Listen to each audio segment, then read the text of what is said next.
Hello, everyone, and welcome back to another episode of Parenting is Easy, said no one ever. I am your host, Hananya Abraham, and I have a special guest today that is going to bring up some topics. We're going to talk about some things that we've never talked about on this podcast yet, but things that I think are really important, both, to be honest, for myself and also for all of our listeners. So without further ado, I would like to introduce Dr. Maureen, who is a pediatrician, a allergist, immunologist, and also life coach, and is also an author. And we're going to get to that, talking about the books that she's written as well, who that specifically specializes in supporting parents of chronically ill children. She is the mother of 3 amazing children and has firsthand experience with being a parent of a child with long-term health issues. Without further ado, and talking a little bit about that and your family history and how you got into this, Dr. Maureen, thank you so much for joining us today. No, I appreciate you having me on your show. I'm excited to share some knowledge and to share my story with your audience. So I appreciate you for allowing me the time to just have this conversation with you. So yeah. You're a pediatrician, and I'm curious, and also a mom of 3, which I think is probably even a bigger accomplishment than becoming a pediatrician. So I'm sort of curious to hear from you, like what inspired you to specialize in the long-term child healthcare issues that you talk about constantly, and specifically when it comes to allergies and immunology within children. Yeah, so, I look back on my life, and really as a young child, I really had 2 dreams, the dream of being a doctor and the dream of being a mom. And I was very fortunate to be able to achieve both of those dreams. As you know, my story on kind of how my medical career evolved really goes back to when I was a resident in pediatrics. And when I said, I wanted to be a doctor, it was I wanted to be a pediatrician. Like I had this deep love for taking care of kids and this deep passion for science. So combining the two for being able to be a pediatrician was like such a dream come true. When I was in my 3rd year of my pediatric residency, my daughter, who was 6 months old at the time and was my Second child. No, second. She was diagnosed with pediatric neuroblastoma, which is a type of pediatric cancer. It's cancer of the adrenal gland, which sits right on top of the kidney. And when that news came about, like my whole life kind of came caving in on me. I felt like the carpet was swooped out from under my feet, and all of what I really had wanted in life was kind of being tested and taken away. And my brain was like off to the races because I had taken care of patients who had the same type of cancer that she was diagnosed with. And I knew all the complications that could happen on that health journey and thought, oh my goodness, like all of this is going to come true. So I was flooded with all of these kind of negative thoughts about what could happen that was provoking a great deal of anxiety and darkness and loneliness and the whole works. She went through surgery and chemo, did very well, and I, as time went on, kind of came out of that dark place, still had all of those emotions, but was less led by them. They were kind of along for the ride and still present, but I wasn't being led by fear or guilt. Then fast forward, when she was 12 years old, she texted me from school one day. She went to a school for the arts for ballet and texted me and said, "Mom, something's wrong with me. You need to bring home whatever you need to bring because I have peed 12 times today." And I in my mind was like, she had cancer. Like, we've already checked the box of having something bad happen. This must be a urinary tract infection.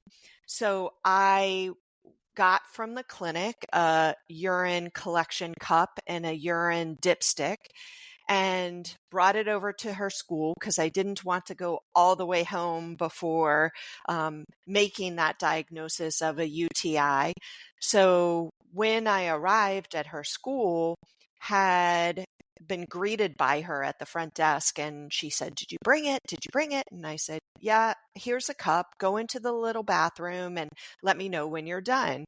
So she calls me into the bathroom when she was done peeing in the cup, and I dipped her urine, and immediately the glucose measurement on the dipstick was extraordinarily high. And there's only one diagnosis that gives somebody that, and that's type 1 diabetes. So now, what's going on for you in that moment? In that moment in the bathroom, what's going on for you? It was like soul crushing again. And again, like my brain I have taken care of numerous diabetic patients in my practice, and I knew what it was like to be their doctor and knew how this was going to change our lives. And so in that moment, I could not believe that something bad was happening again to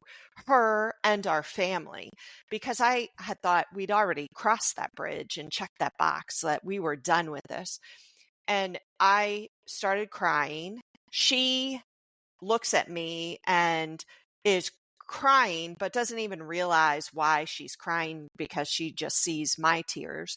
And she says, "What's the matter? What's the matter?" And I said, "Well, you have type 1 diabetes." And she said, "Well, am I going to die?"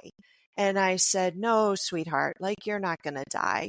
And she said, "Well, why are you crying, Mom?" And I said, "Because I don't want you to have diabetes."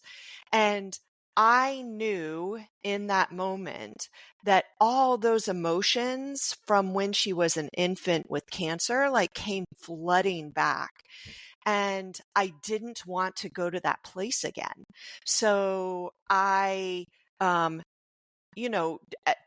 in that immediate time period, but I took proactive steps a little bit later to make sure that I was taking care of myself, and doing such because I wanted to be a good parent for my daughter. And that kind of started the journey on how I got to what I'm doing today. Wow. Okay. So there's so many things to unpack over there, but there's one thing I want to focus on when you're talking about you taking care of yourself. And Yes. I think we could have a lot of situations. I'm thinking of myself personally. I remember when my son was born and going for the checkup. My oldest son was born. We were going for the checkup within that, the first week, and finding out he had a little hole in his heart that ended up being clearing up on his own. But like those emotions that just come over you, and the racing thoughts, and as he gets older and dealing with other, whether it's mental health issues or other things, whether it's scholastic and reading issues that come about, and there's a direct connection to what parents feel from when that child is born, and even when mom's pregnant, to where a child is as they become their own self and they become their own version of adults. So I'm curious if you could talk a little bit about that process of how you were able to take those emotions that are there, and they're very good to have, but yet at the same time dealing with them in a very healthy way. Can you talk a little bit about that, please? Yeah. And, I had mentioned before, like, being led by emotions. And so, the way that I explain it now to patients and clients is our brain is a very powerful tool, but it can actually hold us back sometimes. And our brain is constantly giving us lots of different thoughts throughout a day. And those thoughts are what leads to our emotions. Our emotions lead us into action or inaction in some cases. that action that we take is really giving us the results that we have in our lives.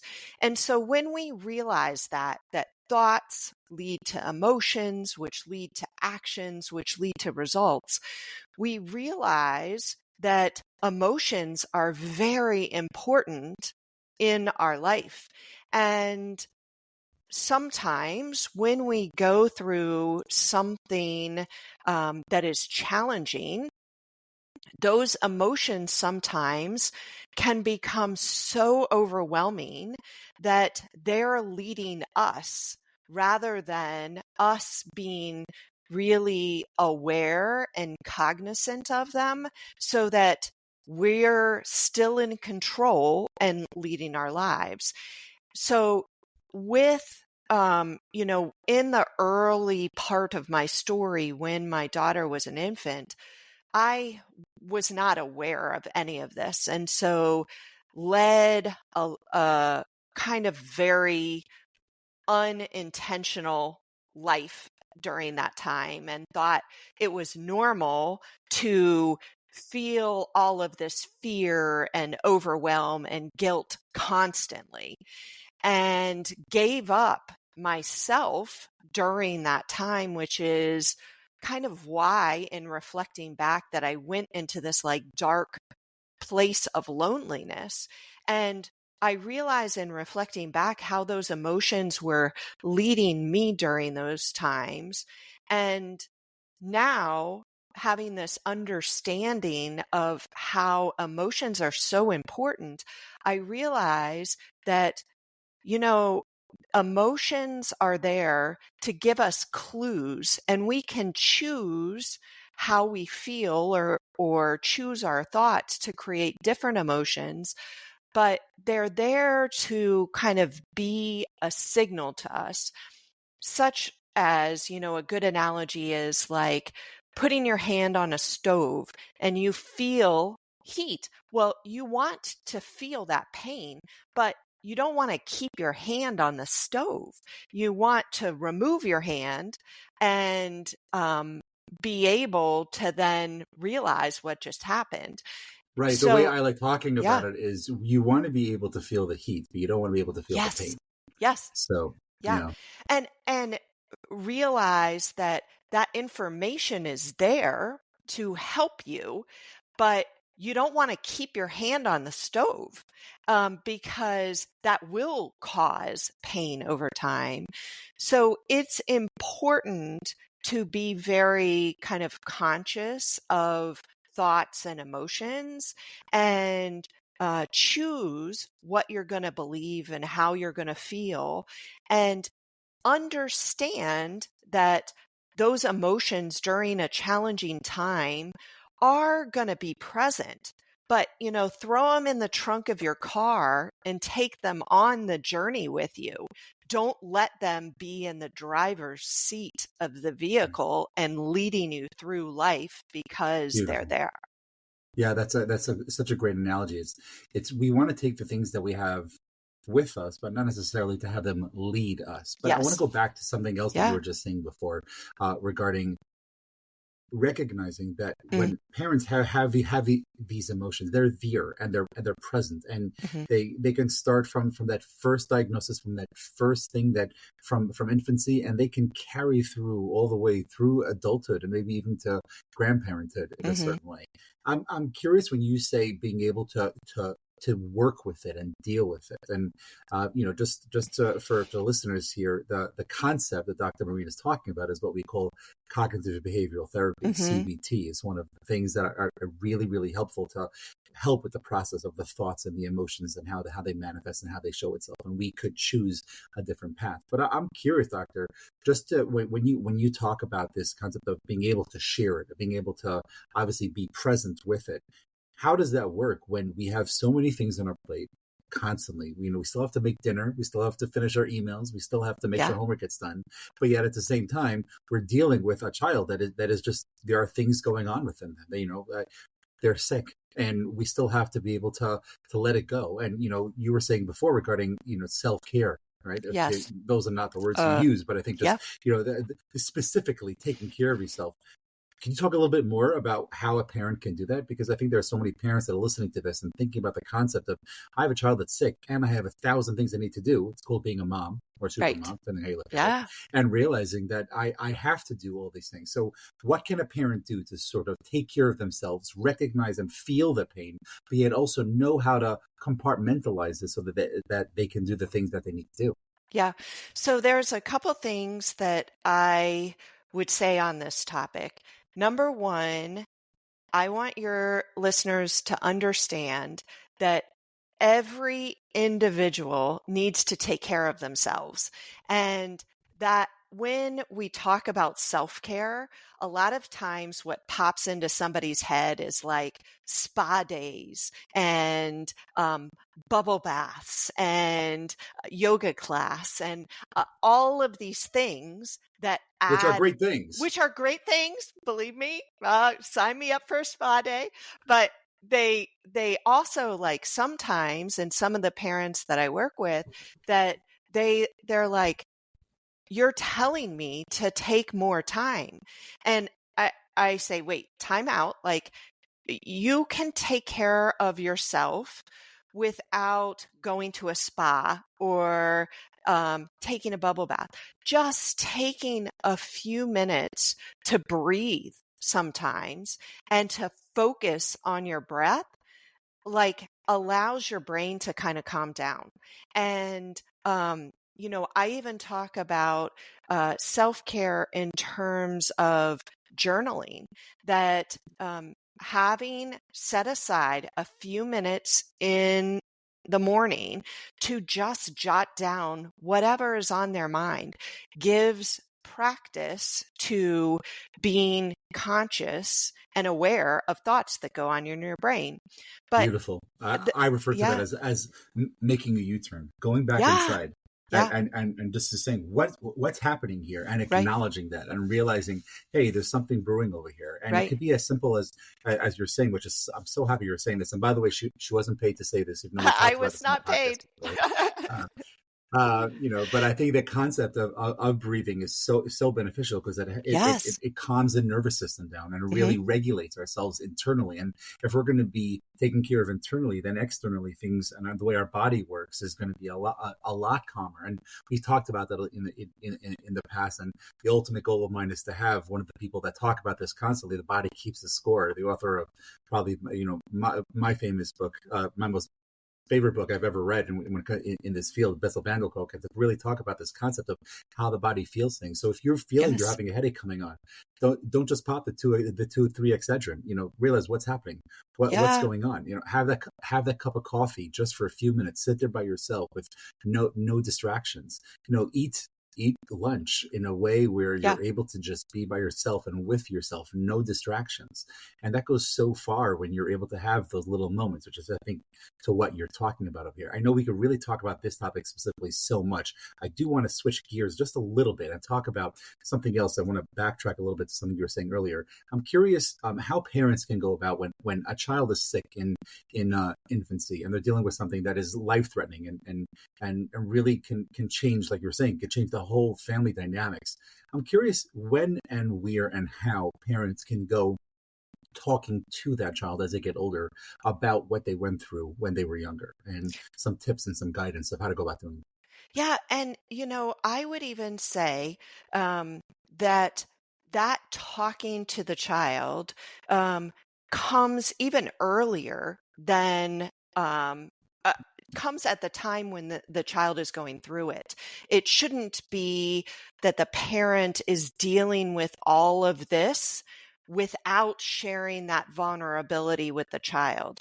And the reason that I tell parents that is we as individuals need to really get connected to our own vulnerability, because it allows people into our world that can help us sometimes. And it also really helps to create resiliency by sharing that vulnerability. When a child is learning from their parent, oftentimes parents think, well, I teach my child because I tell them X, Y, or Z. But quite honestly, kids really learn from watching their parents. So not hiding that fear or the overwhelm or the stress helps make the child understand that we are all human, and having these emotions can be real, and there are healthy ways to process emotions.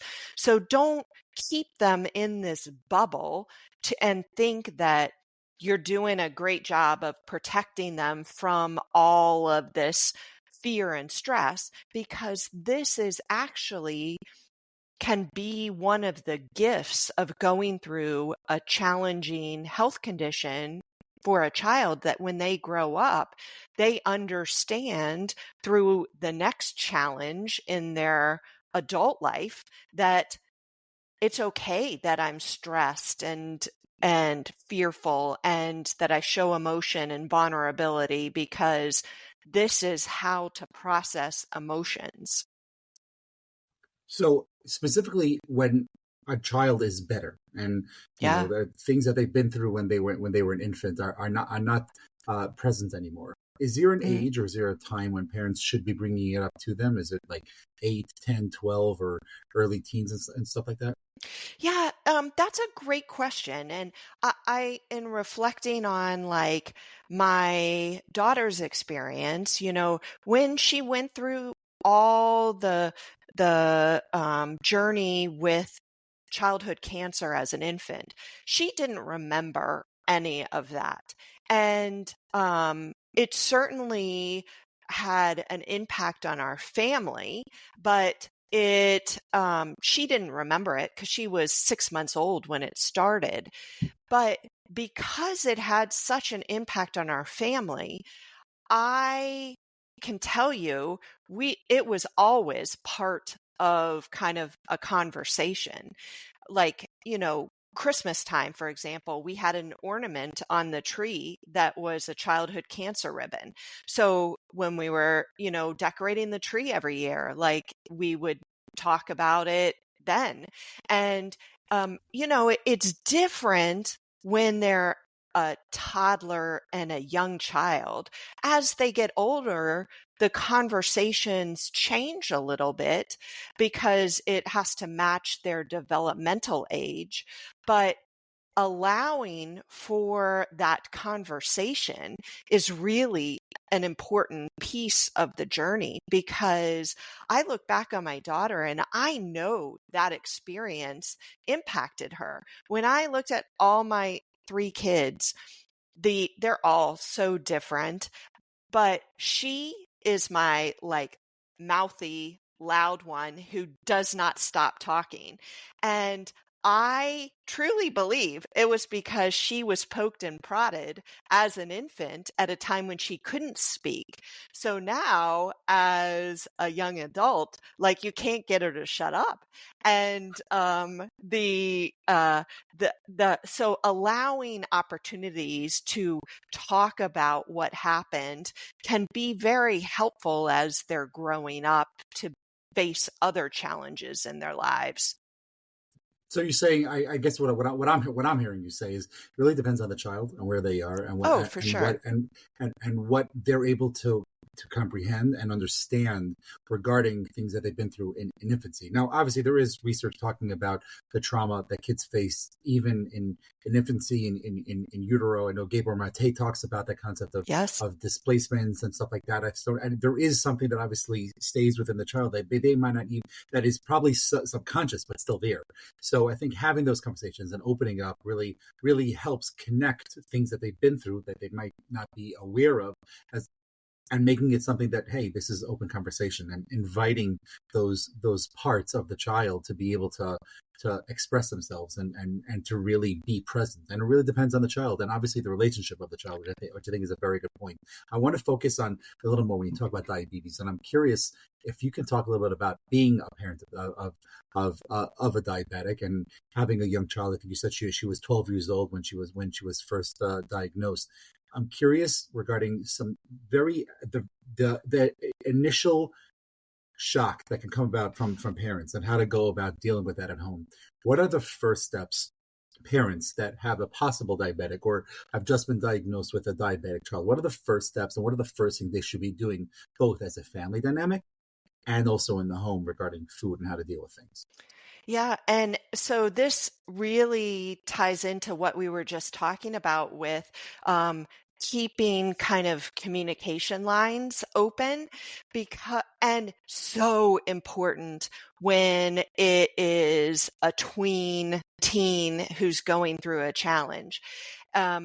With type 1 diabetes, it will change a huge part of the way that you live, because every time the child is eating a piece of food, you as a parent have to help with giving them medicine, insulin, to be able to control their blood sugar. And so there's a lot of learning and adjustment in that kind of initial period. But, I will say, if anyone in your audience has a newly diagnosed type 1 diabetic child, the thing I want them to hear is it's going to be okay. And having that belief from the beginning is really helpful, because what I was saying about your brain gives you lots of thoughts. Well, if you hang on to the belief of it's going to be okay and having that run through your mind, that is way more helpful than other kind of fear invoking thoughts that your brain can give you. But so it's going to be okay is the thought that they need initially. And then finding their community can also be very helpful in those first few days, weeks, months of adjusting to this new life. But going back to what we were talking about with conversations, there always needs to be this open line of communication with the child, because challenges like type 1 diabetes will impact the child's emotions. And so having that opportunity to discuss those emotions is really important. My daughter, for example, was 12. And so during that time of a 12-year-old, they're entering puberty, and there is so many changes that go on during puberty that type 1 diabetes just adds an additional layer to it. So having that kind of open communication, like, hey, I know your blood sugar wasn't so great today. Is everything okay? Or how are you feeling about things? But just allowing the opportunity to discuss it. Now, the kid may come back and say, everything's fine. Everything's fine. And that's okay, but keep asking. Don't be pushed away by their answer. Just keep at it in a compassionate way so the child knows that you're not going anywhere. It's okay. This line of communication is open for when you're ready. That's beautiful. And the way I've talked about it here on the podcast before, and I've heard from another mentor of mine, is instead of us as parents creating a atmosphere of, I have to make sure my parents don't hear about that. We want to create a world of, I can't wait to tell my parents. Yes. And inviting them, Yes. not just to know that the door is unlocked, but that the door is open Right. at any time. Right. And they're able to come back, which I think is what you're saying. Now, I think another very big part of this, especially in families that have multiple children, are the other kids at home. So I'm curious to hear from you as we deal with the child that needs a little more attention, maybe even a little more of our emotional batteries as well. How can we go about juggling the other kids in the family and dealing with them? Yeah, then that's such a great question, because I think it is, something that we should not forget about, because siblings, just like we were talking about, trauma in utero and infancy, siblings can experience that kind of emotional trauma too when the parent is so fixated on the child with health issues. And so making sure that siblings aren't forgotten about is so important in being able to take care of all the kids that are in the family. And ways to do that, it again goes to communication and allowing them to express their emotions. And some of the emotions that they're feeling, that they express, may seem weird to us as adults. And what I mean by that is, a child, a sibling of a type 1 diabetic may say that they're jealous of their sibling because they have diabetes. And to us as adults, we're like, jealous? Like, you shouldn't be jealous over somebody with a health condition. But to them, in their kind of immature brain, what they're really jealous of is the attention that their sibling is getting because of the health issue. So having opportunities to discuss emotions, super important, but then also involving them in the child's care can also be a very valuable thing to do for a sibling, because it gives them purpose. It teaches them about the diagnosis, and then they can use that knowledge and purpose to help somebody else at school or to help somebody else in the community.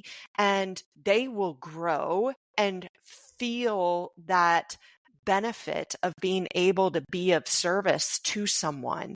So those things, I think, are really very valuable in helping with sibling care. Beautiful. I just you made me think of a former client's parents that I was dealing with. That this is one of the issues we're dealing with: how to deal with the child of when there's a sibling at home that is going through a lot more medical care needed situation. And one of the things that I remember her telling me, and always stuck out with me, and I've used it in some situations, both in my own home and also in my practice as a psychotherapist, is bringing other kids into the kitchen.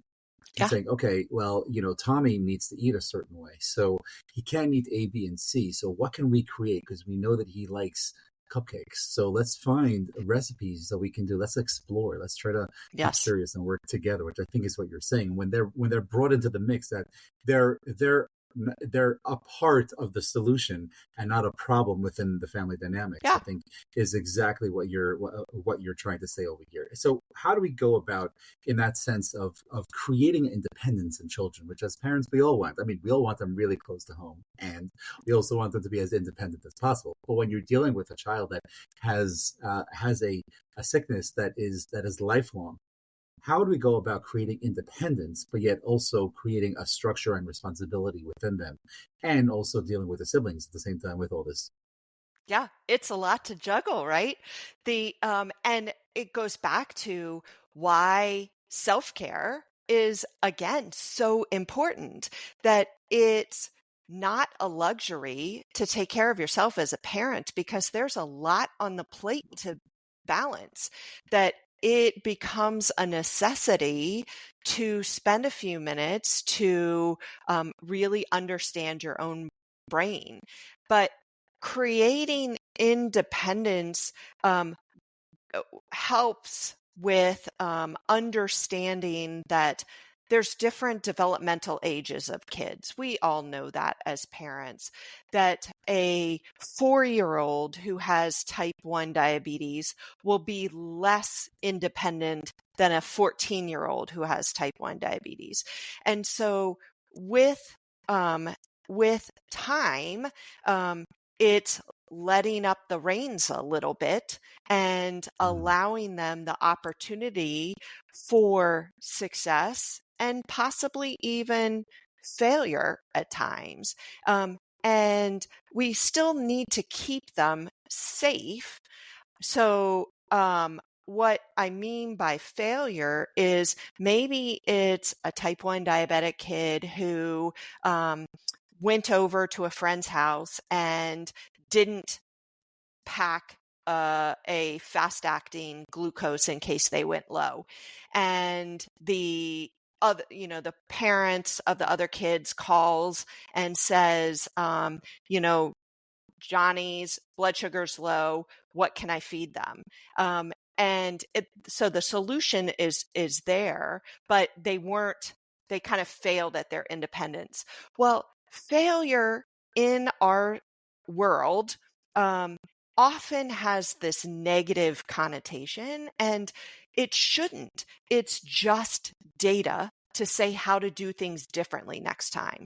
So it's allowing that child to learn from their mistake and allowing it to shift to be able to be a little more prepared next time, but still keeping them in a safe environment while doing so.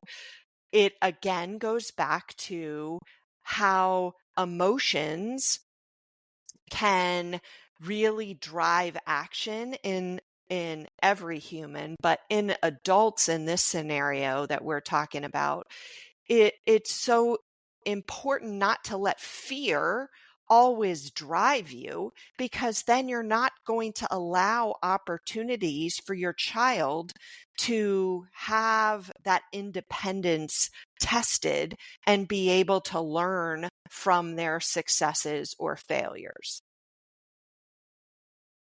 That makes a lot of sense, and I had to write that down. I think it's such a great line of failure is just data that helps us be more prepared for the next time. I think that goes really, really far when it comes to how we're supposed to look at it. And I think going back to something else you were saying earlier regarding modeling, and when parents are able to model this motto, I'm not getting too tongue-tied over here, but I think that goes really, really far regarding how kids are going to look at it. And the example I like giving in my room is sort of like going into a corn maze, and you're going to hit dead ends. Does that mean that you failed? No, that means I learned that this way doesn't work.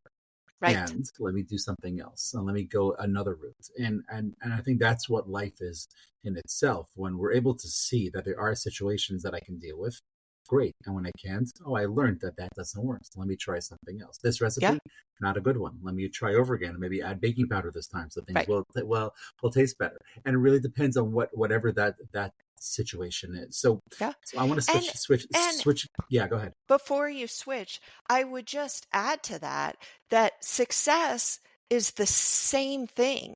Being a success or getting to the end of that corn maze isn't the end of the rope. It is, again, just data on how to do something to the end. And so we do it again, then run through the corn maze again and figure out, were you faster at it this time? So success and failure, like we were just chatting about, it's just data to allow us to adjust our course in life. And looking at them as the same takes us away from really focusing on how negative failure can be sometimes, because I can tell you success can be just as negative if people don't realize they need to keep going.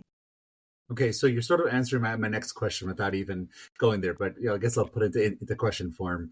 You've been a pediatrician, you're an allergist, and obviously you have a lot of personal experience when it comes to dealing with lifelong illnesses. I'm curious, as a lot of your bio is also about coaching, writing books, and speaking on these topics. How did you sort of get into that, and how does that come into play regarding your career and your job and what you went to school for?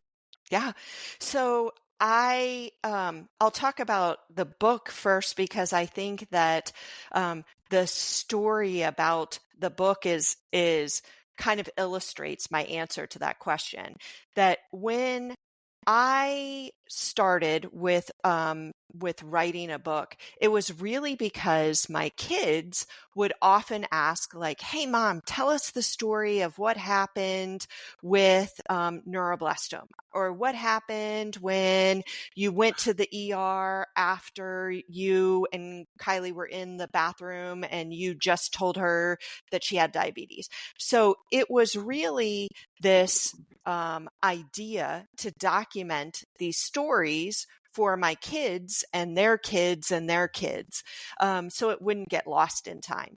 Well, as I was writing, realized, you know what, like, our stories can help other families on a journey that's similar to ours or even different, because the lessons are very much the same regardless of kind of the challenges you face in life. And so the book then morphed into, each chapter has a theme, and there's a story from when my daughter had cancer, a story from when she had diabetes, and then a story of a patient that illustrates the theme, along with tips that readers can put into practice when they read the book. And when I really sat down to like knock this out, I was like, I'm going to write this book in a weekend, because all of these stories are like on the forefront of my brain. Quickly realized that there was no way I could write it in a weekend, because going and describing all of these experiences along my journey came with a lot of reappearance of the emotions in the moment. And it was emotionally exhausting to revisit all of these stories. But I tell you, when I finished the very last sentence of the last chapter of the book, I closed my laptop and I just started crying, because I knew through this process how much that I had been kind of personally healed by knowing that somebody, even if it's just one person, could benefit from me sharing this experience that I had in my life. And it has really reiterated a belief that I've had for many, many years, which is, when we face a challenge in life, that we have two options. We can either sit in a corner and pretend like it will go away and allow life to happen to us, or we can choose to take that challenge and figure out how it is a gift and realize that life is happening for us, not to us. And I really, truly believe that, especially now that the book is out in the world, that is very, very true. Yeah, yeah, and I think you are portraying journaling to its Yes. fullest, being able to write. So I thank you for that. There are so many questions, Doctor, that I can continue going with, but I have one more question for now as we sort of wind down Sure. for here, and then and I want you to also talk a little about what you're doing now and where people can find you. But before we get there, I have one more question, Sure. just for now, and in your experience, and as both a parent going through things, as a parent itself, and also as a professional in the healthcare world, I'm curious, are there things specifically that both the healthcare professionals and parents can do to work together to create a more calmer, maybe even whimsical and positive healthcare experience for children when having medical visits, and making them less intimidating and more enjoyable? Are there things that we can do? Oh, absolutely. And I will tell you, having worked in the medical field for now almost 30 years, that we have come a long way. We still have a long ways to go. But for children, there are opportunities to, one, talk to them before a visit about what may or may not happen, not to invoke this fear or anxiety that bad things are going to happen. But again, it goes back to allowing them to ask questions or not to be surprised by something. The child life specialists are very important in pediatric care now, and a child life specialist has the ability to help parents and kids with very challenging medical scenarios. And that field is getting much bigger because we understand that we understand more about trauma and all of these like mini traumatic experiences that kids have can add up to these big experiences where they don't want to go to the doctor and seek preventative care. So it has a very detrimental impact on their health in the future. As parents, though, we can only control our controllables, right? And so that is when we go into a visit to advocate for our child, I teach parents about going in prepared. So writing a list of questions or topics that you want addressed during that visit. And that plays a role in accomplishing two things. One is that nothing's going to be forgotten. And the second reason for doing that is that it takes emotion out of it when you're trying to advocate, because you can look at your page and just without negative emotion, look at what the next topic is so that you're able to address everything. But that's beautiful, and I think there are two points there that that we talk about. That's really from DBT therapy, from dialectical behavioral therapy, and it's what we call being wise minding the situation of a healthy balance of emotional and rational mind, and just putting things on paper in a certain way. And I think another thing you talk about, which can be used both for self and also for kids, is what we call coping ahead or cope ahead. Yes. And I think that goes so far of preparing, both the child and the parent and the whole family dynamics of the experience of having to go to the doctor. I've heard so many stories of, when a kid sees mom open up a transportation app of the child already, getting nervous and starting to cry just because they know that means they're going back to the doctor again, and situations like that. But when you create the environment and you have positive association, that really, really helps both the whole situation, but specifically the child for what they're going through. Any last points, and maybe from things based on the topics we talked about today that we haven't touched on? I know there's probably like hours or two that we can continue talking about this, but any like really big points based on our conversation went that, things we haven't talked about that maybe is important to mention here? Yeah, I would say, the last point about just advocating for your kid is just approach it with curiosity.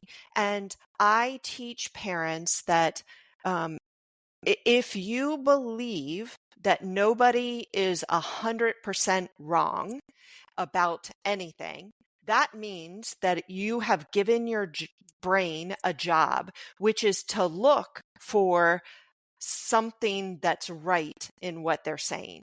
And this can be a very valuable game when a healthcare provider is telling you something that you don't agree with. And so don't just dismiss them. Instead, if you ask yourself, well, what is it that they're saying that I can really take and believe in and know that they are right about?